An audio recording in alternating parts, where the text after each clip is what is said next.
I heard the song today a few times, and you can do that. I have no problem with that. Let's see how the response will be. Arne Slot, la la la la la.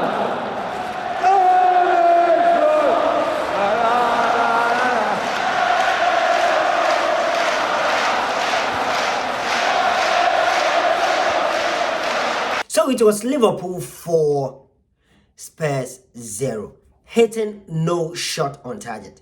In fact, I've seen people who are even making a joke that Slot had the luxury to relax or rest 2 goalkeepers in one game. Rested Alisson, rested Kwame Callaghan in the same game, even though he was in a goal post, because no shot was actually hit on target by Spurs. And I'm reminding you that they initially had Richarlison, who walked off with injury.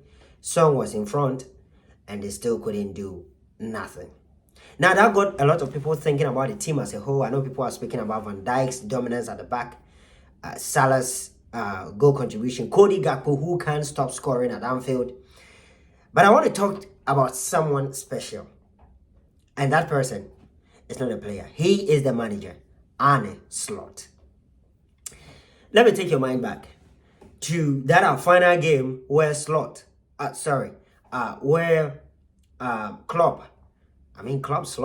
Slot machine, Klopp heavy metal, where Klopp had to say goodbye and sang the name of Arne Slot.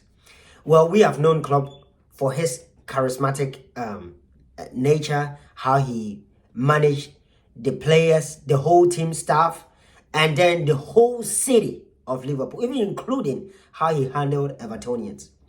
So that singing wasn't, I wouldn't say it wasn't a surprise, knowing who he was. But I do feel and I do know that the feeling that came to every Liverpool fan was a acceptance of that reality, the realization that we were losing that great man.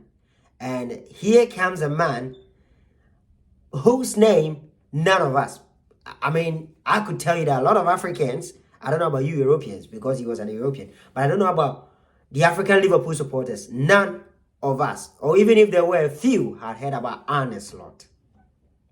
And that is decoupling it with the fact that Dutch coaches, when they come to England, the tendency that they are going to fail. I mean, take Ten Hag and a few of them.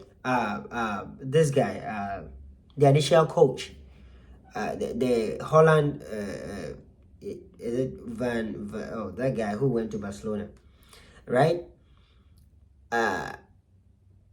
Most of them come and they struggle to succeed in England. So decoupling it all with that,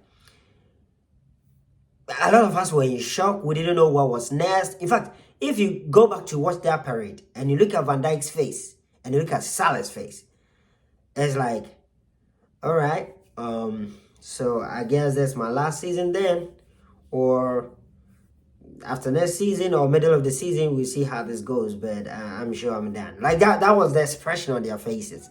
Well, for Van Dijk, we could say, okay, Arne Slot was coming from Holland, and he was certainly winning the Dutch league. So Van Dijk would have known him, or would know him definitely. But then for the rest of the people who were not Dutch, it was a whole different level. For the players, and even you could see it on TA's face, Trent Alexander-Arnold's face. Like you could see it, that they were not ready. But going back to the day that he was inaugurated, Arne Slot I'm speaking about, when a flat touchdown and he walked to the AXA training center and he started greeting people.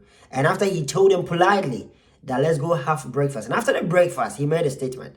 When he was standing up, I think somebody offered to wash his plate. And he was like, I'm used to washing my own plate. That told me we got a different... That told me that we got a whole new level of charismatic. Now,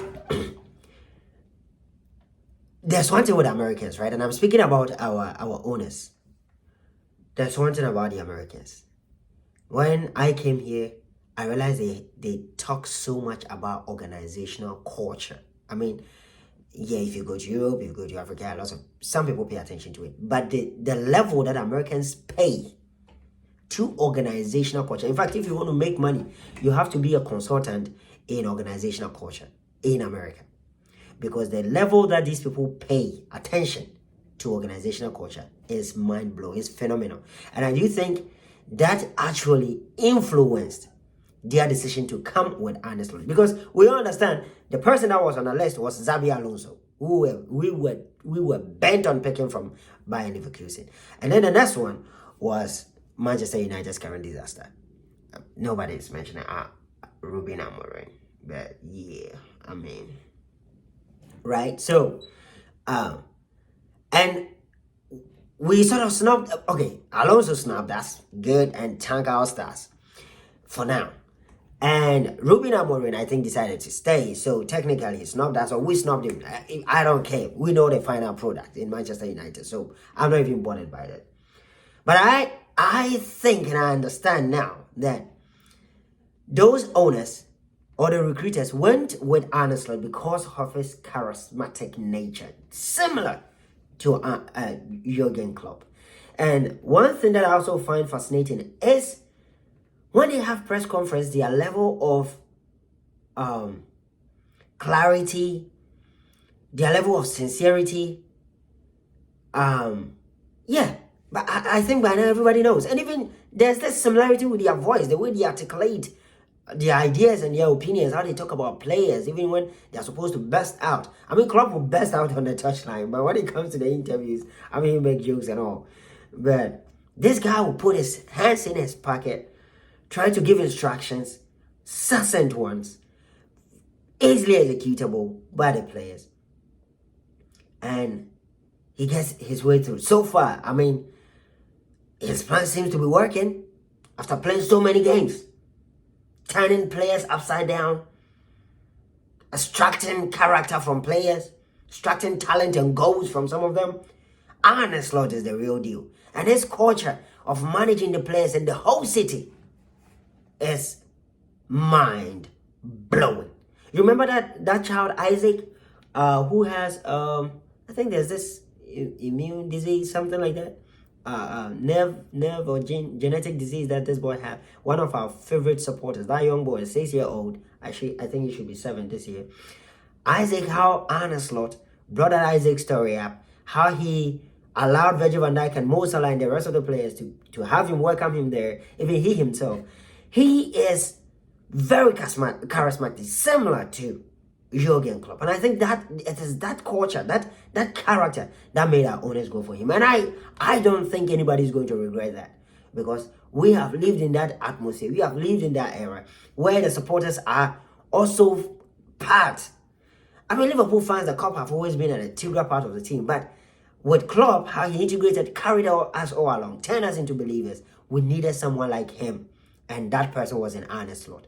And no surprise how he is cooking. That guy is a chef, bro. He is a chef, bro. Arne Slot is the real deal. He is a chef by our standard. That guy is cooking. I like the way he even cooked the smaller teams. I mean, he'll juggle out with the big teams, but the smaller ones, he'll be cooking them apart from Nottingham Forest. That guy is roasting them, frying them, dealing with them, not giving anybody a chance to breathe. I like that. You know, when he came out his first 2 games, I was like, this guy liked a lot of control. I think we are used to the chaos where we attack, and then maybe one will slip through our back, and then we will outscore you. And so the game is like intense every minute.